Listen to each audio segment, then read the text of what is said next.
কি গো, কি রান্না করলা? লাফা শাক, তোমাকে তো খেতে বললাম, তুমি তো না খেয়ে চলে গেলে। শোনো না, তোমাকে না খুব ভালোবাসি। বাবা, সূর্য আজকে কোন দিকে উঠছে? এ তো দেখি ভূতের মুখে রাম নাম। সত্যি? তোমার কি মনে আছে রবীন্দ্রের বাড়িতে সেদিন যে আমি খেয়ে আসলাম চিংড়ি মাছের রেসিপিটা? ওটা একটু করে খাওয়াবে? এতক্ষণে পরিষ্কার হলো এত ঘটা করে ভালোবাসি বলার কারণটা। প্লিজ প্লিজ করো না, প্লিজ। করছি, দাঁড়াও, এত আর প্লিজ প্লিজ করতে হবে না। তো চলো, রেসিপিটা তৈরি করার জন্য প্রথমে সমস্ত জিনিসগুলি জোগাড় করে নেওয়া যাক। এখানে আমি বেশ কিছুটা পরিমাণে চিংড়ি মাছ নিয়ে নিলাম। এরপর চিংড়ি মাছগুলোকে একটা একটা করে ছাড়িয়ে সুন্দর মতো পরিষ্কার করে ধুয়ে নেব। চিংড়ি মাছগুলো ধোয়া হয়ে গেলে এরপরে আমি সবজিগুলোকে কেটে নেব। তো সবজির জন্য এখানে লাগবে শুধুমাত্র পেঁয়াজ কলি। তার জন্য চলো প্রথমে পেঁয়াজ কলিগুলোকে কেটে নেওয়া যাক।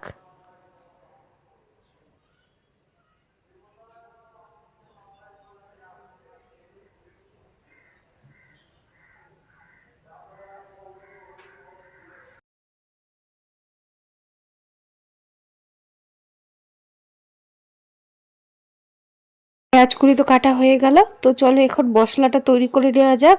মশলার জন্য প্রথমেই আমি এখানে 3টে মিডিয়াম সাইজের পেঁয়াজ কেটে নিলাম। এরপর নিয়ে নেব ঝালের জন্য বেশ কয়েকটা কাঁচা লঙ্কা, বেশ কিছুটা রসুন কুচি, আর নিয়ে নেব সামান্য আদা কুচি। এরপর সমস্ত মশলাটাকে একটা মিক্সির গ্রাইন্ডারে বা শিলনোড়ার মধ্যে খুব সুন্দরভাবে পেস্ট করে নেব। তো দেখো, মশলাটা আমি পেস্ট করে নিয়েছি।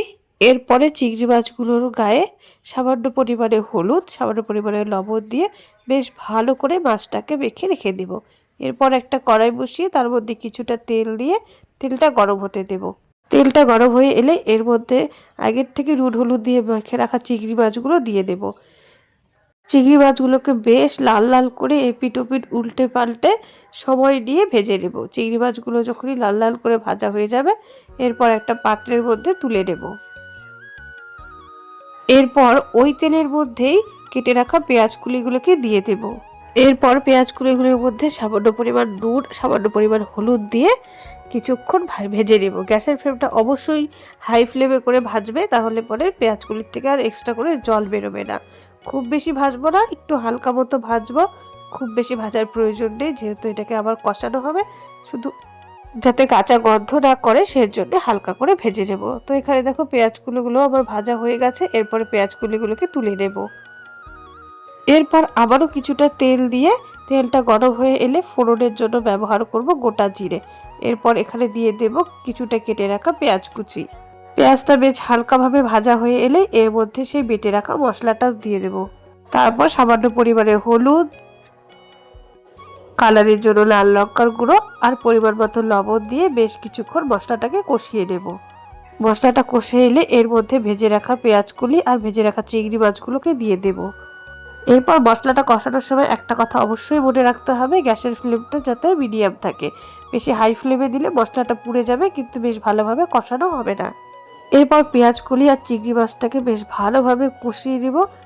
ভালোভাবে কষানো হয়ে গেলে এর মধ্যে দিয়ে দেবো সামান্য পরিমাণে জল। এটা যাতে একটু গামাখা গামাখা টাইপের হবে, তাই খুব বেশি পরিমাণে জল দেওয়ার প্রয়োজন নেই। হালকা পরিমাণে জল দেবো যাতে গামাখা গামাখা টাইপেরই হয়ে থাকে। এরপর উপর থেকে ধনেপাতা কুচি আর সামান্য গরম মশলা ছিটিয়ে নামিয়ে নেব। উফ, কি সুন্দর গন্ধ বেরোচ্ছে গো, তাড়াতাড়ি করো। আমার খুব তো খিদে পেয়ে গেল, তাড়াতাড়ি করো। এই তো হয়ে গেছে, এখনই দিয়ে দেব। তো আমরাও তো বাড়িতে বানিয়ে খেয়ে নিলাম, এরপর তোমরা বানিয়ে খেও আর অবশ্যই কমেন্ট করে জানিও কেমন হয়েছে।